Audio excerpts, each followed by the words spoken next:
ang lihim ng liham sa number 1, 06.7 Energy FM. Hangga!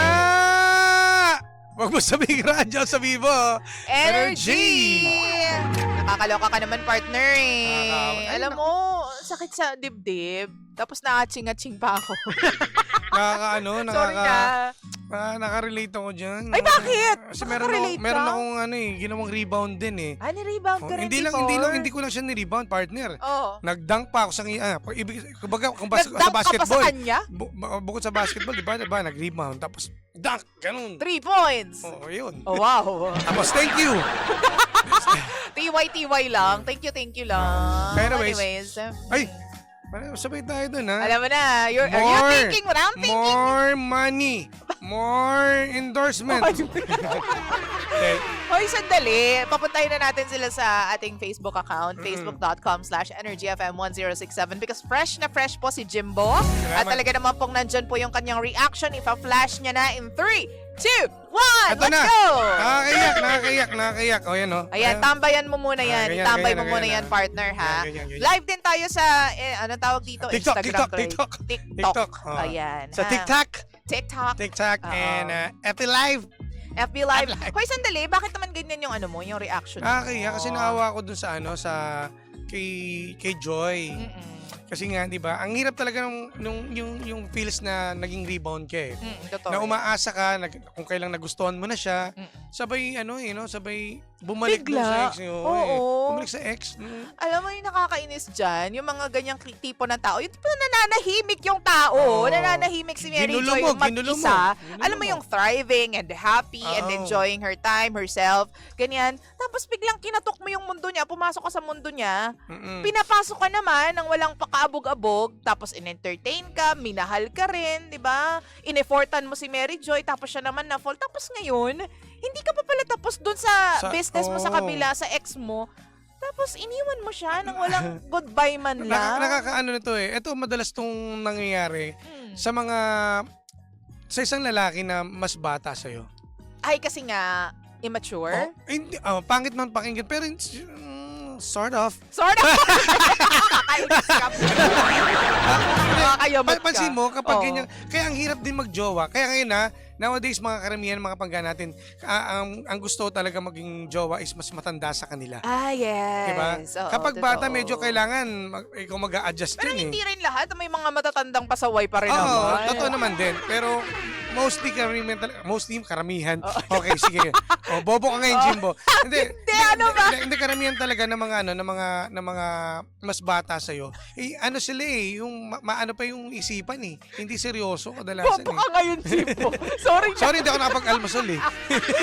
Okay. Oh, yun, Totoo diba? naman. Kaya dapat bago tayo ma-inlove sa isang tao, para tayong NBI, no? Totoo. Para tayong investigador na dapat alamin muna natin kung talagang wala na bang sabit, Diba? wala na pang mga apakan o masasaktan ng iba Oo.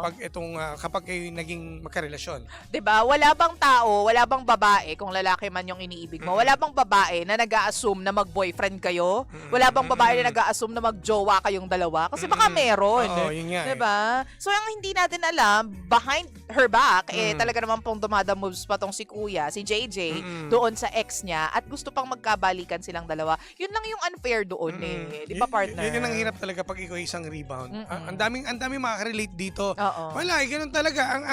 Ang isang relasyon parang sugal yan. Well, Totoo ang yan. pag-ibig ay sugal. Pag-ibig ay parang Totoo sugal. naman. Kumbaga, hindi mo alam kung talagang seryoso ba sa'yo o talagang sadyang manloloko yung taong magmamahal sa'yo. 'Di ba? O talagang ikaw ba ipapayag talaga maloko ka? 'Di ba? Tatanggapin mo ba siya? Pili ko wala naman siyang kasalanan kasi Wala. umibig lang siya. Kasi in-effortan nga talaga siya ni Kuya. Pero bigyan natin ng benefit of the doubt si Kuya. Baka naman, 'di ba? Walang closure pa. Hindi lang talaga nag-work eh. Hindi niya rin naman pinili na alam mo 'yon, pa-fallen si ate. Ano ba masasabi mo diyan? Paano kapag sinabi ng lalaki na hindi ko naman din talaga ginusto na alam mo 'yun, hindi pa ma-detach doon sa ex ko. Di sana hindi nyo muna nilanditong si Joy. 'Di ba? Dapat tapusin mo muna yung obligasyon o yung mismong relasyon nyo doon sa ex mo. Kasi baka mamaya, cool off lang sila. Cool off! Hold on. Or di ba nagpahinga lang. Diba? Tapos naghanap ng tong lalaki At natagpuan to si Joy, no? JJ. Mary Joy. Si Mary Joy. Ano yung kanina Tapos, pangalan niya? Mary Joy Joy? Mary Joy. Mali! Ano ba? Mary Joy yung pangalan nun, si JJ yung lalaki. Oo, si Mary Joy, no? Parang, dapat, pag ganito papasok sa isang relasyon, mag-observe ka muna. Observe. Kailangan munang maging NBI ha, Oo. bago pumasok. Kasi alam ko mabait kang tao, Mary Joy. Oo nga, feeling ko din. Kasi si JJ, may mag-JJ yan. Hoy!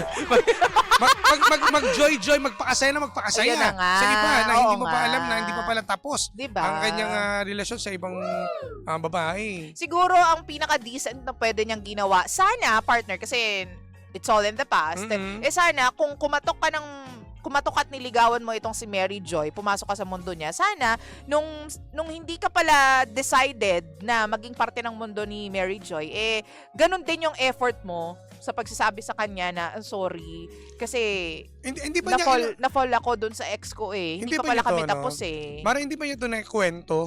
O nabanggit mo lang dito kay Mary Joy na meron siyang ex na until now medyo masakit pa, sariwa pa, Siguro ganyan. meron, pero Oo. hindi lang din pinansin ni Mary Joy. Ayun lang. Kapag may mga ganyang bagay o dumating sa punto na hindi pa, sariwa pa, no? At tas may naliligaw sa'yo, hindi pa naka-move on doon sa ex niya. Teka lang, mag-isip ka muna. Diba? Huwag magmadali. Ano no? ba yung signs? Kasi sometimes hindi naman yan sasabihin sa'yo, pero meron kang may subtle hints. Paano mo masasabi na ang lalaki ay hindi pa nakaka-move on sa babae or doon sa ex? Hanggat hindi ka pa pinapakilala sa magulang. Oh! Isa pa yan ipapakilala ka Diba?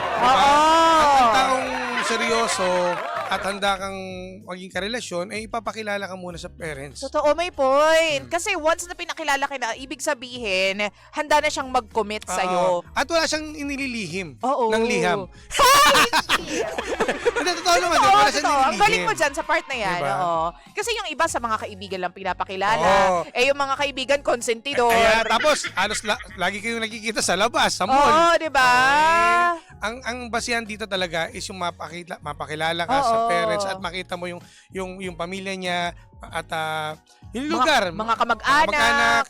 At kasi doon mo malalaman kasi pag pinakilala ka at hindi pa naka-move on yung lalaki si JJ, Oo. magsasalita naman yung parents yun anda ka na ba? Kasi ito si hindi pa rin tinitigilan ng ex niya. Di ba? May mga ganun, makakasagit ka ng chismis doon. Medyo taklesa yung mga ganun, partner. O hindi man yung magulang magsabi, yung mga kapatid o kaya yung mga kamag-anak na kasama niya May sa mga tahanan. damuho minsan na kamag-anak na, Hoy, hi, Kati! Oo. Ay, Kati, sorry. Magkakamali. Hindi pala. Hindi pa siya yung kasama mo last week. Oo, May di ba? mga ganyan, Oo, di ba? yan. Diyan dito mapapaisip ka. Pero dapat ditong, di ba ngayon, lagi sa labas, sa tropa-tropa pinapakilala, ay mag-isip ka. Mag-isip ka na maayos. Diba? Kung tama ba yung desisyon mo na So, sagutin mo siya or ibigay mo ba yung puso mo. Totoo, yung tiwala mo, yung respeto mo. So, partner yun, kapag pinakilala ka na sa mga magulang, sa pamilya, then that's the only time na masasabi mo na handa na to mag-commit. Yun. Seryoso to sa akin. Totoo. Ipakilala sa magulang. Tandaan nyo, Oo. number one nyo. Mga kababaihan, makinig kayo, huwag kayong boplox, ha? Oh, grabe ka naman. Pero paano mo masasabi, or meron bang timeline na, halimbawa, in 2 months time or 6 months time, di ba, dapat na ipakilala na ako sa magulang. Kasi kung hindi, ay teka lang, hindi ito seryoso sa akin. Hanggang kailan ako maghihintay? Kasi ang lalaki, Hanggang kailan ba? ano partner, kapag ang lalaki naniligaw na, tapos ikaw ay nagkakagusto na rin sa kanya, Oo. mag-iayaya na, punta tayo sa bahay, gusto kong ipakilala sa yung parents ko. Kung nasa tamang pag-iisip, kung disente rin yung lalaki. Oo. Oo. Ganun lang Kung kasimple. seryoso siya Yan ang sa'yo. basihan talaga. Kasi di ba partner, meron namang iba na kahit na gusto mong makilala yung parents niya or kahit ultimo yung mga kapatid nga lang, hindi Parang walang effort. Parang wala sa kanila yung ganong thinking na ba't kailangan makilala agad yung parents? Parents ko. Doon ka mag-isip. Diba? Bakit hindi ka dapat ipakilala? Ibig sabihin, hindi pang long term. Ayun. Hindi siya seryoso sa'yo. Pang short time ka lang. Pang Ganun short time nangyari. ka lang, totoo, di ba? May point. Ikaw ba, partner? Paano mo, sa relasyon niya ni Papa Romel, Oo. pinakilala mo ba siya kagad unang Alam mo, ito yung isi-share ko. Ito, dito ako sa part na to na pa-proud. Masasabi kong seryoso si Romel sa akin. Kasi parang second pa lang na pagkikita namin. Kasi high school, classmates, Okay. di ba? Tapos, nagkita ulit kami after ilang taon. Yung second na pagkikita namin, pumunta agad kami sa see? bahay. Sa bahay? Sa bahay? Na wala kusina? Hindi mali! ano? Ibig ko sabihin, pinakilala agad ako dun sa nanay at saka Ganun. sa mga kapatid. Hindi man kompleto kasi minsan tayo papakilala kung saan lang mas malapit yung Oo, anak eh. Diba, sa tatay o Oo, papakilala sa ganyan. tatay ko Oo. para at least makilala ka niya ng lubusan. Ganun lang kasimple. So, doon ako na touch kasi sabi ko, ay, seryoso Okay siya points sa na yan, akin. no? Isang, kumbaga, ano na yun. Oo, ikaw ba? Sa akin, marami akong pinakilala. Hindi nga, totoo. Hindi, syempre magulang. Syempre, Bilang lalaki, oo. sa magulang papakilala mo talaga. Tinry mo naman Oo kasi, naman. di ba? Alos lahat, partner, hindi lang sa isa. Kumbaga yung lahat ng mga nakarelasyon ko, pinapakilala ko kasi seryoso ko talaga. Oo. Kasi alam mo, bago ako makipag-break, Oo. taon kami bago magkano. Kumbaga, 4 years, gano'n, 3 Oo, years. di ba? So, hindi mo matatawag na short time lang yan. Talaga Hindi mo- sineryoso ko yan. Hindi mo masasabing nagloko ka lang or, Hindi ako di ba, nagloko. nagpalipas ka lang ng oras. Totoo. Seryoso Lahat. talaga. Hindi ako hindi ko lang kinikita siya sa mga tabi-tabi. Oo. Sa parents. Oo, ipapakilala mo talaga. So, Papakilala ikaw ko. talaga din ikaw yung niloko. Hindi, never pa naman ako naloko. Ano lang, partner, yung ang ginagawa ko lang talaga kasi is yung talagang Hindi siya makasagot agad. Thursday ngayon, mabait ako. Oo, Believable diba? mamaya eh. Diba? Ano lang, yun ang ano ko, yun ang gusto ko laging iparamdam sa babae na nililigawan ko na Oo. ipakilala siya at ipagmalaki na, ma, meron, kasi lalo na nag-isang anak ko, ma, meron akong girlfriend, gusto kong makilala mo siya. Yun. Ganun. Diba? Tapos In ma, fairness pwede na siya naman. matulog mamaya. Mag-overnight na siya sa bahay. Pwede ganun. ba dito siya matutulog? Oo. Pahiramid ko naman siya ng Yeah. na damit eh. Ganyan. That's seryoso. Ganun ako. Papakilala ko sa parents ko talaga. In fairness sa mga ganyang lalaki. So sa mga babae ha, ako ngayon ko lang talaga din na-realize na yan nga, isang Basihan. kondisyon yan, 'di ba? Para malaman mo or basehan nga tama kung seryoso sa'yo ang isang lalaki. Pero syempre kapain mo pa rin kasi may mga lalaki na syempre gagawin lang yan para masabing seryoso sila sa'yo. Pero ang totoo eh hindi naman. Nasa actions din talaga. Tsaka ikaw pa rin ang makakaramdam niya kung tunay ba siya Oo. at tapat sa'yo. Oo. Kasi kahit kanino ka ipakilala, kung manloloko isang lalaki, manloloko yan. Ano Naupo ka yata bigla. Sa mid ako, kumain ako Oo, mani kanina. talaga Yung mani si ba? Chip eh. Talaga ba? Oo. Maning hubad. Hoy! Basahin natin. Mali! Mali! Basahin natin partner ito. Marami nang gagaliitin na naman. Oo, di ba simulan natin kay Manuelito Salud. Okay lang yan, daanan mo lang yung stage na yan. Huwag ka sana magstay. Just remember the good memories and forget the bad ones. Di ba? Sabi yan ni Manuelito Salud. At sabi ni Juan Carlos, aray mo, ginawa kang rebound. Totoo yan.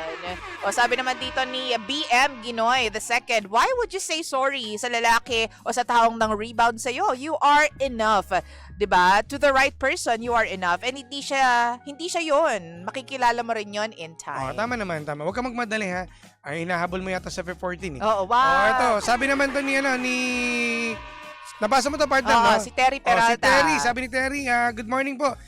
Nakakasad yung kwento, ginamit siya ng lalaki para makamove on siya sa GF niya. Oo. Tapos hindi pa pala kayang panindigan na magkaroon sila ng relasyon. Waiting sa wala si girl at sa humopia. Humopia siya doon. Humopia siya doon. Hoping eh. Totoo, Oo, normal. diba? Sabi naman ni Jeff Oliveros, tama nga si DJ Jimbo, nagiging bobo talaga ang tao pagdating sa pag-ibig. Totoo naman. Oo, Walang diba? matalino to lang lahat talaga. Totoo. At saka walang makakapagsabi kung kulang yung ginagawa mo or sobra-sobra na yung ginagawa mo. Mm-mm. Ikaw lang talaga yung makaka-figure out nun. Ito pa part na may mabal pa. Sabi dito, bakit kaya nagbubulol si DJ Jimbo? Ayan ba yun? Sabi ni L'Ariel Torre, kahit ipakilala ka pa sa buong angkan, walay pa rin po yan. Ako nga pinakilala sa buong angkan, pati kapitbahay. Yan, DJ Jimbolicious. Buwang pa rin sa ibang babae ang hinayupak na yon. Galit na galit. Ay, teka. Hindi, ano yan eh. Hindi naman namin sinasabi na ikaw pa rin makakaramdam naman kasi. Hindi na, sige, sama mo kami, mararamdaman namin yan. Pero kung ikaw rin mismo magdi-decide at ikaw rin meron kang, parang kang NBA nga eh. True. Aalamin mo talaga kung tunay ba yung pagmamahal niya sa'yo. Kahit ba ipakilala ka niya sa magulang niya, ipakilala ka pa sa buong mundo, kung hindi naman siya totoo para sa'yo, ikaw makakaramdam niyan. Eh di wag mo patulan. Diba? At saka sabi nga nila, yung actions, prior to that, yung pagpapakilala, kasi ang dami pang, alam mo, yung may pagsasamahan pa kayo, 'di ba? Ikaw naman makaka-figure out noon kung ano ba, niloloko lang ba ako nito? 'Di ba? Pinakilala ka nga sa magulang pero gabi-gabi naman iba yung mga ka-text niya. Hindi, basta pinakilala sa magulang. Oo. Tapos, kinabukasan, iba na may pinakilala. 'Di ba? May attendance pala, partner, 'di ba? Oy, sabi ni Christina Mariano. Ay, ayoko basahin ito, partner. Ikaw magbasa. Sabi dito, now I know DJ Jimbo, basta kamukha mo si Aga Mulak. Oy, alam mo, sa totoo lang, ayoko magmayabang ha. May post ng energy. 'Di ba? Kung gusto daw ngayon makadate lang. si Jimbo. Oo. Ang laki ng ano, nilagay niyo, no? Susi ka pati? Sa bunutan ko kaya to, Sino teka. yun? Nasaan na yung martilyo? Sino yun? Hindi ko kilala eh. Oo. Hayaan mo na yun. Kalmahan mo lang. Last na to ha. Sabi po ng Team Fruit Salad. Good morning DJ Lindsay and DJ Jimbo. Team Fruit Salad. Walkout gang na always present po para sa inyong dalawa. Uy, thank you very much. Thank you. Salamat po. Tapos na naman ang Webes Partner. Siyempre, hindi matatapos ang araw na to dahil susunod na Ang Baklitan! Baklitan! At syempre naman bukas po ay babasahin na po natin yung ating winner para sa Lihim Bulaklak. Mwah! Pipili pa rin po kasi hanggang Oo. ngayon pa yan eh, di ba? Totoo. Last Oo. day nga, pwede kayo mabal at ako partner. Alam mo ba, bukas, eto, kakaiba, special day natin yan eh. Yes. Dahil hindi tayo mababad trip, tayo ay mai-in love Di ba? sa letter sender natin bukas sa pagpipilian sa na. bukas. Love letter yan, ha? Oo, love letter yan para sa Lihim Bulaklak. Mwah! Sana. Ipasa mo na. Lahat po, wala po pinipiling edad dito. Papa senior, mas maganda nga. diba? Love story ng senior eh. True. Pasok Kaya na naman yung lola habol ko. po kayo ha. Hanggang ngayon pa na lang po ang last babasahan po ng letters po natin para sa Lihim Bulaklak Ma. At bukas po babasahin na po natin. And on Saturday, Ay, nako. ipapadeliver na po natin yung pong ating bouquet bouquet. ng bulaklak with of course the help of flowerstore.ph. Tama. Ako, sana po yung may-ari po ng natin, sponsor. Bigyan niyo naman po kami. Tapos, pinadala na ako, nakalagay, no? Sige, ito para kay Jimbo. In loving memories. Mali! Malaki! At least malaki! Tapos, dito ba't may pailaw? Diba? Wag! Mali. Ay, nako. Anyways, 8:49 ng umaga. Thank you very much. Pagtutok at pagkantabay po sa amin ni DJ Jimbo kaninang alas 4 pa ng umaga. Muli po ako po yung Jimbolicious Jimbulabog na si Jimbo. Siyempre naman yan. Ako pa rin po nag-iisang girlfriend mo sa radio. My name is Lindsay. At kami po ang 106.7 Energy FM. Mangga, huwag mo sabihin radyo. Sabihin mo. Energy! Leaving you with this song from Rachel Ango. This one is called Dahil Mahal na Mahal Kita. Ano ba yun? Papayak na naman ako. Tama na. Kalmahan mo lang. Be. Halika na nga. Bye. Bye.